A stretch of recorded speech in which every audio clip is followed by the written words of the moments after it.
You mentioned Eddie before. We've brought him up a couple of times. So there are a few questions about Eddie, if you're okay. F. Sure. Deadly Commissar says, what was Eddie Gilbert like as a person? Not a wrestler, not the booker, but the person.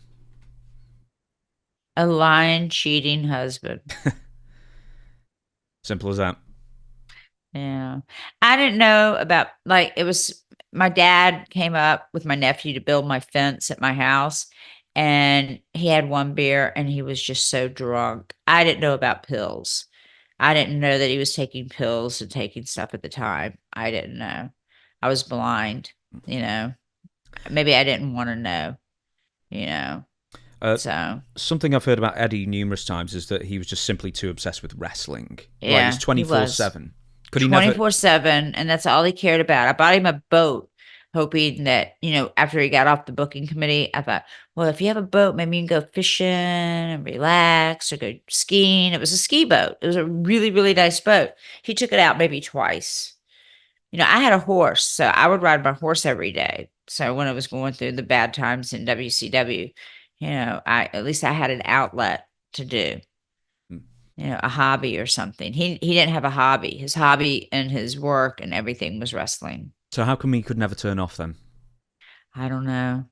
I have no Yeah. idea. I'll ask one more thing about Eddie. We'll move on to WCW. Sure. What led to Eddie forming a professional relationship of sorts with Dave Meltzer? Because there are a few wrestlers out there who, became friends with Dave and some of the other, at the time, termed dirt sheet writers. Well, let me tell you, we used to get the sheet. I remember first time I saw it was in UWF, and we were at the barn doing interviews, and everybody would take the sheet and pass it around. I have number two, who has three and four, and stuff like that. And we'd all read it and scan it for our names and read what's going on in different territories. But there was no internet back then, so the only way we got information was from the sheets. And I called Dave myself one time and said, "Hey, is this right? Is this right?" And asked him questions and stuff, and became friends with Dave. I've been friends with Dave since God knows 87, maybe 88. Long time. I'll come back to the second half of the question in a second. Do you think, there's been, over the past 5-6 years, I don't know if it goes with Bruce Pritchard and Eric Bischoff and Vince Russo and certain people with podcasts, they give Dave Meltzer a very hard time. Do you think that's pretty much unwarranted criticism? That's unwarranted. Dave is smart. Dave knows more about wrestling. He's like a historian slash everything. I used to call it the stooge sheet.